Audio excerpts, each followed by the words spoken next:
Cabin mate 24 hours study hall and work space mobile app download చేసుకుని ఇప్పుడే మీ cabin book చేసుకోండి. Panjagutta police స్టేషన్లో ఉదయం నుంచి యాంకర్ విష్ణుప్రియ విచారణ కొనసాగుతుంది. బెట్టింగ్ యాప్స్ ప్రమోషన్ చేసినటువంటి సోషల్ మీడియా ఇన్ఫ్లుయెన్సర్ పైన ఇప్పటికీ కేసులు నమోదైనటువంటి సందర్భంలో ఆ కేసులు నమోదైనటువంటి వ్యక్తులను ఒక్కొక్కరిగా పోలీస్ స్టేషన్కి పిలిచి విచారిస్తున్నటువంటి సందర్భాన్ని మనం చూస్తున్నాం.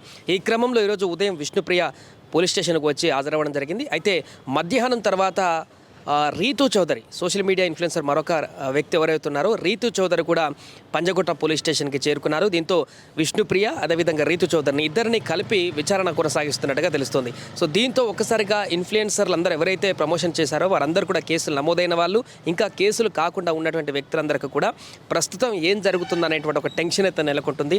సుమారుగా విష్ణుప్రియనైతే ఉదయం నుంచి నాన్ స్టాప్గా 7 గంటలకు పైగా ఇంకా విచారణ కొనసాగిస్తూనే ఉన్నారు. అయితే ఈ విచారణలో అనేక అంశాలు కూడా బయటకు వచ్చినట్టుగా తెలుస్తుంది. తాజాగా రీతు చౌదరిని కూడా రావడము, విష్ణుప్రియతో పాటుగా తనను కూడా కలిపి విచారించేటువంటి కోణంలో ఇంకా వీరిద్దరి మధ్య ఒకేసారి విచారణ చేయడానికి ఏమైనా గతంలో జరిగినటువంటి లావాదేవీలు ఏమైనా ఉన్నాయా అనేటువంటి అంశం కూడా ఇప్పుడు ప్రశ్నగా తలెత్తుతుంది. ఎందుకంటే రీతు చౌదరి కొద్ది రోజుల క్రితం కొన్ని కోట్లకు సంబంధించినటువంటి ఒక అంశానికి సంబంధించి ఆంధ్రప్రదేశ్లో ఒక అంశంలో ఆమె కొంత సంచలనంగా మారింది. ఆ ఇష్యూకి సంబంధించి ఆ వివరాలను కూడా చెప్పడం జరిగింది, ఇంకో వేరే వ్యక్తికి సంబంధించి. ఇలాంటి సందర్భంలో రీతు చౌదరి ఈ ప్రమోషన్ దాంట్లో కూడా ఉండడం ఇప్పుడు సంచలనంగా మారినటువంటి సందర్భం అయితే చూస్తున్నాం.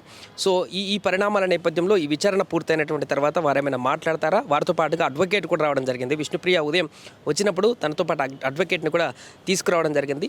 సో అడ్వకేట్ ఏమైనా వివరాలు వెల్లడిస్తారా? విచారణలో ఏమేమి చెప్పారు, ఎలాంటి ఇన్ఫర్మేషన్ ఇచ్చారు అనేటువంటి విషయం కూడా ఆసక్తి కొనసాగిస్తుంది.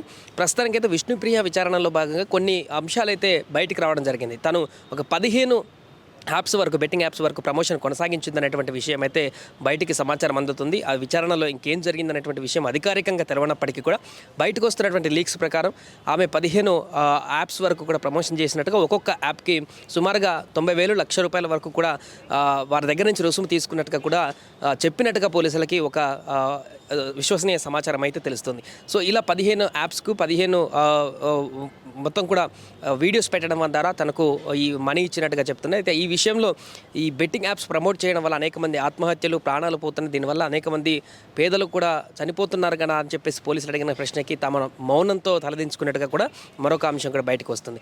సో రీతు చౌదరి వచ్చినటువంటి సందర్భంలో ఓన్లీ ప్రమోషన్కి సంబంధించినటువంటి లావాదేవీలే ఉన్నాయా, లేకుంటే ఇంకేమైనా ఇతర లావాదేవీలు కూడా ఉన్నాయనేటువంటి కోణంలో విచారణ కొనసాగించనున్నారు. ఇప్పటికే బ్యాంక్ స్టేట్మెంట్లు కూడా, విష్ణుప్రియ బ్యాంక్ స్టేట్మెంట్లు కూడా అధికారులు క్షుణ్ణంగా పరిశీలిస్తున్నారు. బ్యాంక్ స్టేట్మెంట్లు ఎక్కడెక్కడ ట్రాన్సాక్షన్ జరిగాయి, ఎంత మొత్తంలో డబ్బు చేతులు మారింది, ఎవరి దగ్గర నుంచి వచ్చింది అనేటువంటి వివరాలు కూడా సేకరిస్తున్నట్టు తెలుస్తుంది.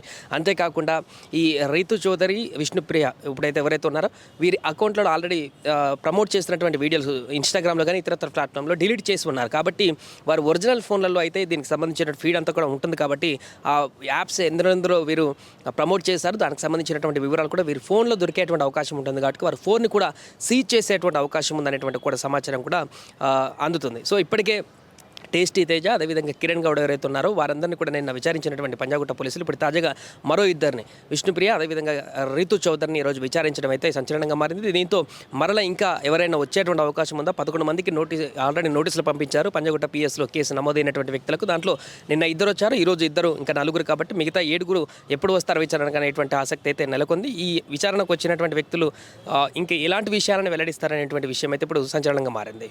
సుమన్ టీవీలో మీ పర్సనల్ అండ్ బిజినెస్ ప్రమోషన్స్ కోసం కింది నెంబర్కి కాంటాక్ట్ చేయండి.